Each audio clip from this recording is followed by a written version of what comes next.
A koi's journey starts when a daddy koi and a mommy koi love each other very much. And, I'm just kidding, but it does start with a male and female koi.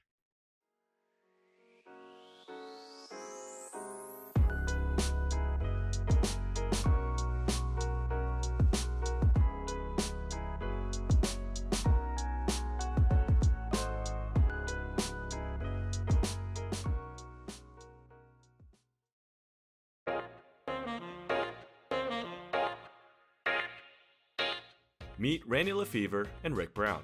For decades, they've been in charge of Blue Ridge Koi and Goldfish, helping koi grow from this to this.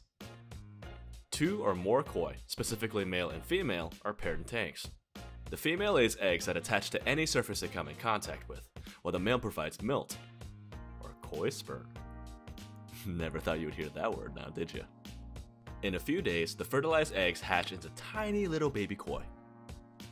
One would think that all they had to do now was feed them and let them grow in the tanks, but much like life, that would be too easy. They are meticulously taken care of, and by meticulously it means, but not limited to, water quality, water temperature, water levels, salinity, greenhouse temperatures, controlled amount of food, food type, regular health checks, precise documentation of held locations, filter changes, routine tank management, and yeah, I think you get the idea. And the list goes on, and they do this every single day. For weeks, for months, and yes, years. Including weekends.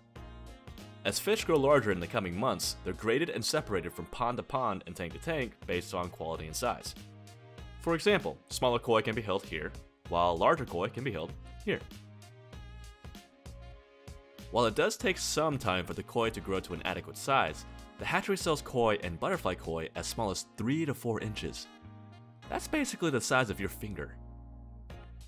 At a certain point of quality and size, they're loaded onto a truck and transported to Blue Ridge Koi's shipping facility located in Kernersville, North Carolina. Yeah, you heard that right. A koi shipping facility. You don't hear that often, do you? When these new loads are introduced to holding tanks, they're quarantined from other koi for at least 2 weeks.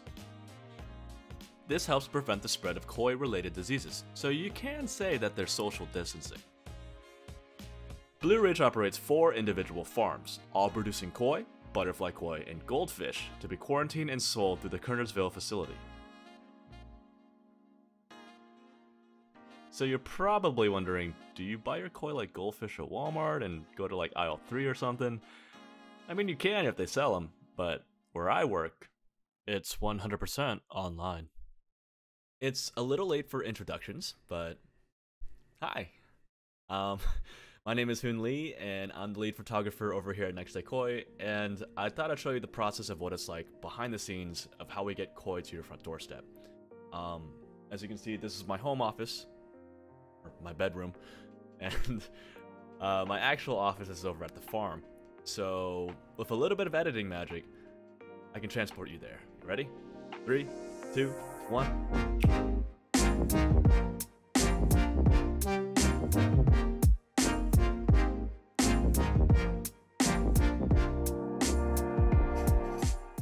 So my day starts off around 8 a.m. or after coffee. Every photographer starts the day off with a list of assignments, and this includes what we're shooting, where to find it, and any notes about each batch. We don't spontaneously photograph random koi, so it's a lot more structured than you think it is. First, we pick a koi. It can range from these small baby koi to these humongous chungus big boy koi. The koi are stored among several greenhouses here on the property, so we use golf carts for transporting the fish from their holding tanks to our designated studio section.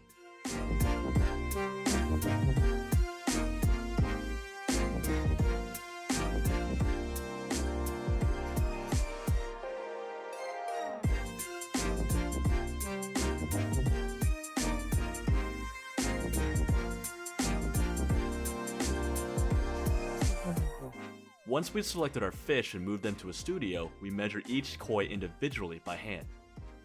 Call it what you will, maybe a little bit of redneck engineering, but I use this floating blue box with a ruler drawn on the side, and it actually makes measuring koi super easy. And don't worry, I don't have a death grip on these koi. It's a firm grip so they don't swim away, but not strong enough to crack them like an egg. We have a selection of bowls of different shapes and sizes to hold the koi while they're being photographed. Bowls for smaller koi and tubs for larger koi. We also have an assortment of cameras and lights to choose from. I like shooting with my 50mm 1.8 for close-up shots and 24mm 2.8 for wider shots. And when I'm taking photos, I like to aim for 5 shots. The top-down shot is the most important. It's the first picture the customer sees and the best overall picture of the koi. The rest of the photos show different angles and sides of the koi, and these shots show the wrapping patterns or other details that aren't visible in the top-down. Once we finish photographing a batch, the fish go back into a golf cart and back to one of our greenhouses.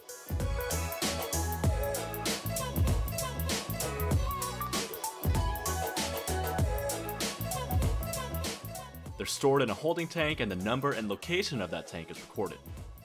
Our job isn't done once the photos are taken. We also have to edit and crop the photos and create the listings for each individual fish. To create product listings, we add the relevant data for each fish to a spreadsheet. This includes size, variety, image links, and sometimes gender. These spreadsheets are reviewed for accuracy by the photography manager, Crystal, and then uploaded to the website to be listed for sale. And she's corrected a lot of my spreadsheets, you don't even know. While a koi is waiting to find its new home, a team of people are working daily to keep it healthy and happy. This includes monitoring and adjusting water quality, routine feeding, filter cleaning, water changes, health checks, and health monitoring. Like I said before, there's a lot going behind the scenes here. When fish are purchased, the same team of people who upkeep the koi are also coordinating how to get your new friends to your home. And unlike my day, their day starts earlier at 7 AM. How do people wake up that early? All orders shipping that day are compiled and 2 lists are generated. One is a pick list that shows where each fish or group of fish is located, and the other is a pack sheet that shows which fish go in each order. Once the fish are picked, all of them are moved to temporary holding nets in cold water. This is done so that the koi can acclimate and give the shippers time to prepare the orders. And believe it or not, each order is personally catered to by examining the local temperature and delivery time to determine the best packaging. Shipping to Florida in the middle of summer? I'm from North Carolina and our weather is bipolar, but even we know we don't get as hot as Florida, so that order will definitely be accommodated. And we use 4 different sizes of boxes to accommodate any size order with any amount or size of fish. We also offer multiple options for insulation inside the box. These liners help control the temperature inside the box during transit, even to very hot or cold climates. Each box is already labeled with the customer's name and loaded with double-wrapped bags and cool, clean shipping water. Then they select the fish needed for each order. The atmospheric air is pressed out of the bags and replaced with pure oxygen because fish do need it to survive. The bags are tied up and secured with rubber bands, the box is taped and stacked until all of the orders for the day are packed. During peak season, this can reach up to 200 orders a day. Once packing is complete, the boxes remain in a temperature-controlled room until a UPS driver arrives late in the afternoon to pick them up. And if everything goes smoothly on UPS's end, they should arrive the next day, mainly before noon. And we do have a customer service team that works 7 days per week answering customer questions, resolving their issues, preparing transit sheets, and ultimately being our moral support. So, you guys are watching, thank you. And Casey and Josh Lefevre are the best bosses I've ever had and the most handsomest men of all of the United States. Did you guys get a hold of this script? I'm just kidding. They actually do a lot of foreground and background work, which will literally take a whole new video. I guess you could say they're pretty decent. And last but not least, thank you to Carla, who is Casey's wife. Because of her, we get paid, so thank you. Oh, we also have a Facebook and Instagram page that you can follow. It'd be pretty cool if you did, but I mean, if you don't want to, we'll catch you guys later.